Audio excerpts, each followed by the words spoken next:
totally cooperating. Just relax. Not doing anything without cooperating. Sir, I will be very cooperative. All right, let's try that, please. That's not you on the 27th. Food Line parking lot, Traveler's Rest. I don't think so. Look, man. Where's that? I don't know where that is. Yes, you do. It's not making sense. So you're the last person to be in a vehicle you wiped out of a lady that's missing. That sounds really up. 28 years ago, this man abducted a woman, a crime so violent he was sentenced to 30 years in federal prison. But nearly 3 decades later, he walked free and crossed paths with 80-year-old Edna Suttles. On a quiet summer morning, CCTV cameras captured Edna pulling into a parking lot. Moments later, a man approached her car carrying 2 bags. Daniel Prince, a convicted kidnapper. She smiled as he got in, completely unaware that this drive would be her last. Days passed. Edna vanished. Detectives began tracing her movements, reviewing surveillance footage frame by frame, and there he was again, Daniel Prince, now driving her car alone. "She's missing right now, Dan. Where is she?" "I don't have a clue," he replied calmly. But his calmness didn't fool anyone, because soon after, police uncovered something even darker. Edna wasn't his only victim. What began as one disappearance was about to unravel into a horrifying pattern, a trail of innocent women and a predator who had learned to hide in plain sight. She's missing right now. Yes, Dan, where is Edna? I don't have a clue. At first, detectives thought this was just about one woman, Edna, a tragic disappearance, maybe a random act of violence. But they were wrong. As investigators dug deeper, small details began to surface, evidence that didn't belong to Edna's case at all. Strange belongings, unfamiliar names, and patterns that pointed to something much darker. That's when it hit them. Edna wasn't the only one. There were others, other victims, other lives taken in silence. What started as a simple missing person investigation had now exploded into something far bigger, the trail of a predator who had been operating in plain sight for years. And the more they uncovered, the more horrifying it became. If you tell them to turn that off, I'll talk to you. It was around 9 a.m. on August 27th. The small town of Traveler's Rest was calm, the kind of quiet morning where nothing ever seems to go wrong. That's when 80-year-old Edna, a gentle, caring woman known for her kindness, stepped out of her home. She was heading out, just as she did every day, to look after a close friend who needed her help. Neighbors remember seeing her smile, keys in hand, getting into her car before driving off down the familiar road. No one knew. That would be the last time they'd ever see her alive. A few hours later, as the day grew hotter and her absence stretched on, a call came in to 911 dispatch. On the other end was a trembling voice. "We can't find Edna. She left this morning. And she hasn't come back. This isn't like her." And just like that, a quiet morning in Traveler's Rest turned into the beginning of a chilling mystery, one that would shake the entire community. Greenville County 911, what's your emergency? A fitter was supposed to show up to be with my mom today. Her name is Edna Suttles, and she didn't show up. This is not like her. She shows up like clockwork. So something's wrong. But that 911 call was only the beginning of a long and haunting mystery. When officers arrived at Edna Suttles' home, they were met with silence. No broken windows, no signs of a struggle, just emptiness. Her son told investigators that nearly $50,000 worth of jewelry was missing, and her car gone too. Detectives immediately realized if they could find her vehicle, they could trace her final steps. 6 days later, they found it, abandoned, in the parking lot of a hotel just a few miles from Edna's home. The discovery didn't make sense. Edna lived nearby. She had no reason to stay at a hotel, and no one under her name had ever checked in. So investigators turned to technology, CCTV cameras. At 9:30 a.m., a pawn shop camera caught Edna driving out of her neighborhood, heading toward a Food Lion grocery store. 9 minutes later, she arrives. A man carrying 2 bags approaches her car, gets in, and the two drive off. 4 hours later, and the same car returns, but this time Edna isn't the one behind the wheel. The same man steps out, opens her vehicle, and drags something heavy into his own car. Frame by frame, detectives zoomed in. And that's when they saw it, a strand of golden hair glinting in the sunlight. It was Edna. Minutes later, the man parked her car in the hotel lot, carefully wiped down the doors and seats, and vanished. The mystery man was almost impossible to identify, until detectives noticed the grocery bags. If he bought something, he'd be on the store's security footage. They checked, and there he was, Daniel Prince, convicted kidnapper, a man who, 24 years earlier, had abducted a woman in Michigan, tying her hands, locking her away, until she managed to escape. He'd been sentenced to 30 years, but released in 2009. Since then, Prince had been working as a handyman, targeting elderly, single women, just like Edna. Detectives now knew the chilling truth. They weren't just dealing with a disappearance. They were hunting a predator, and they had to move fast before Edna's faint chance of survival disappeared forever. Totally cooperating. Just relax. Not doing anything without cooperating. All right, let's go. Stand up on your feet. Right there. Yeah. Sir, I will be very cooperative. Despite being surrounded by a team of heavily armed officers, Daniel Prince didn't panic. He didn't shout. He didn't resist. Instead, he stood there, calm, collected, and eerily composed, as if he had expected this moment all along. There was something unsettling about his demeanor. Most suspects, when faced with that many guns and badges, crumble under pressure, but not Daniel. He seemed to have a plan, a way to talk his way out. Once he was brought into the interrogation room, detectives shifted their tone completely. The atmosphere was relaxed, almost friendly. No raised voices, no accusations. This was a classic technique used by experienced interrogators known as the soft entry approach. The goal? To make the suspect lower his guard and start speaking freely.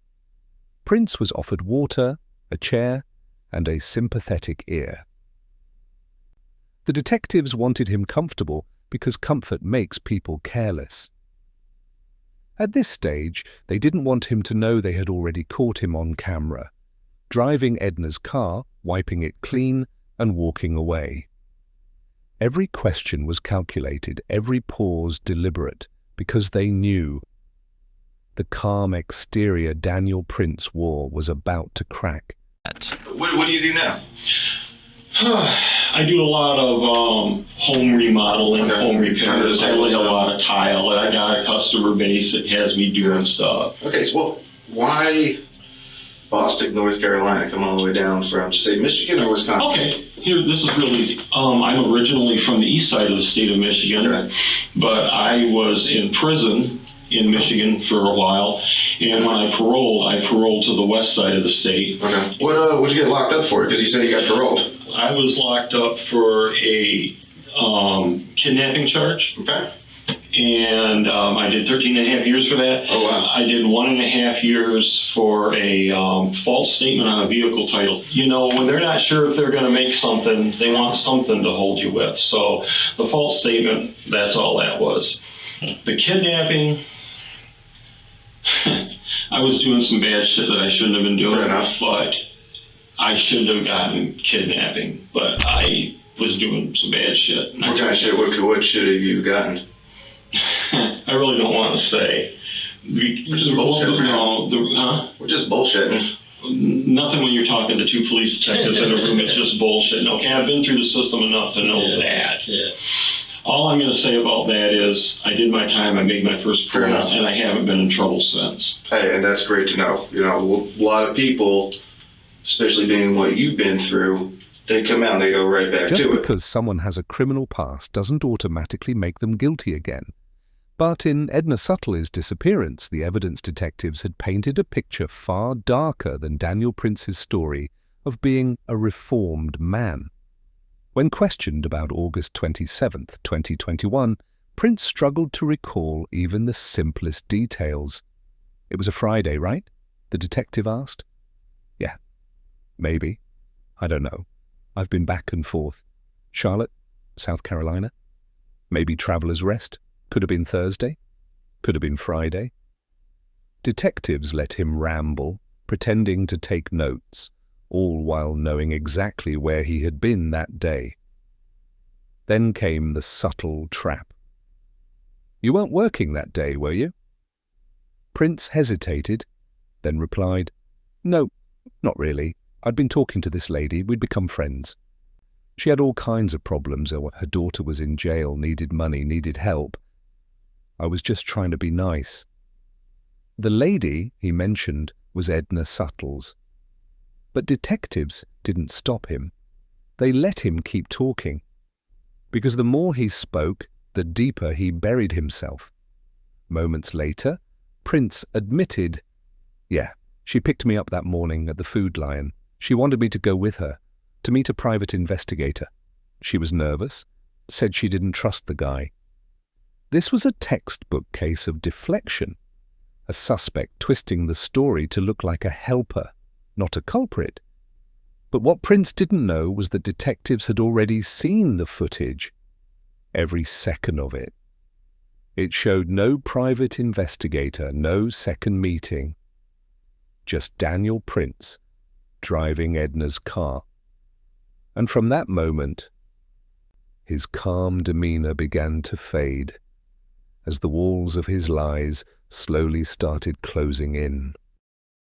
What were you driving? I was driving a blue car. Your wife's car or your car? My wife's car. So that's y'all coming down 25, you and her together? It could be. Okay, because that's their car. That's about 1345 on the 27th. Okay. So you're with her there? Yeah.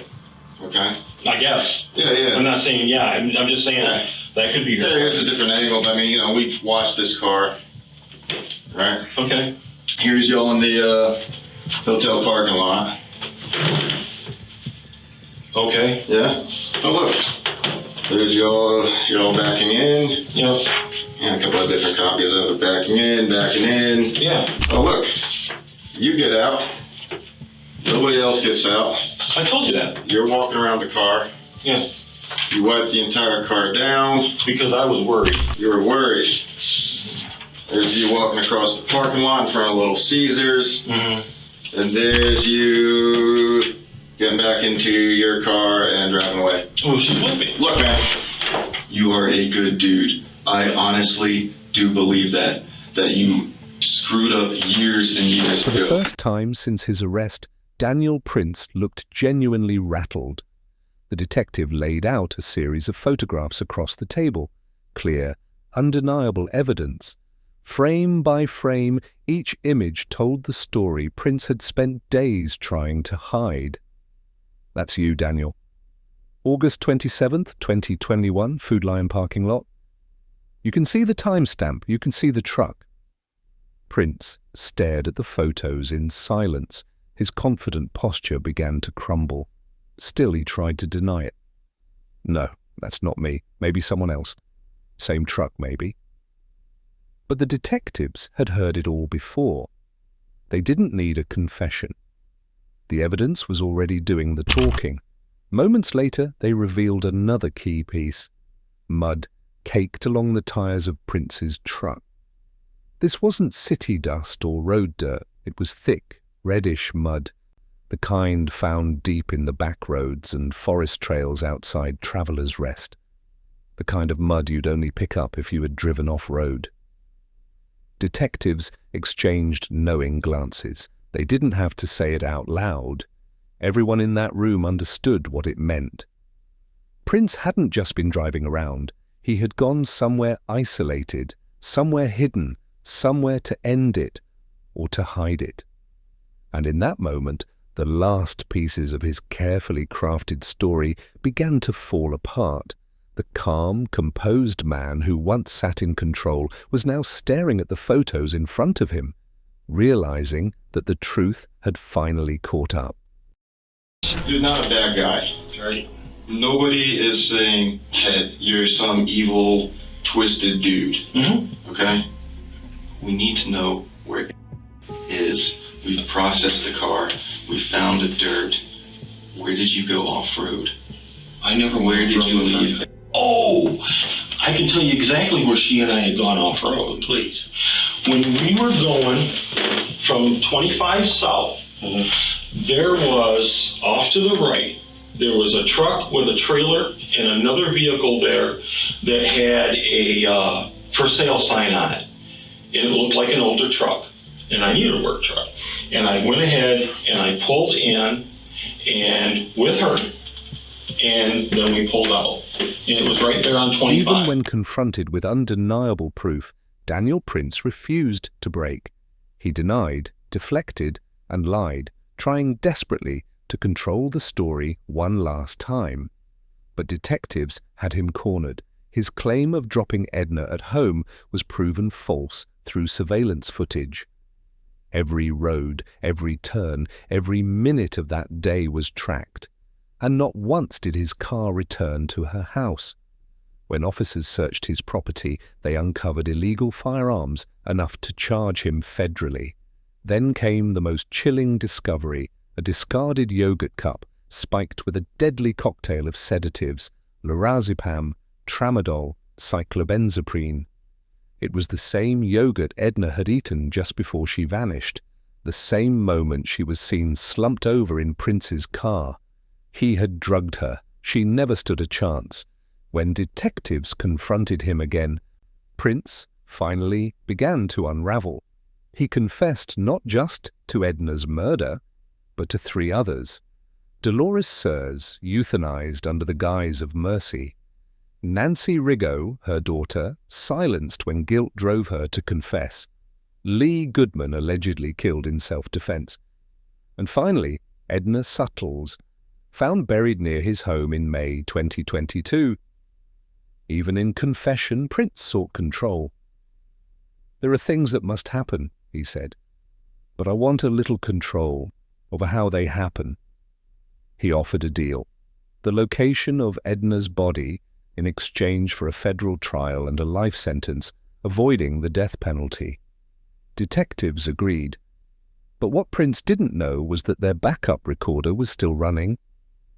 And what it captured was a cold, remorseless voice, describing murder as if it were a chore. That recording would become the final nail in Daniel Prince's coffin. A man who spent years pretending to help people, but in truth preyed upon their trust and turned their kindness into death.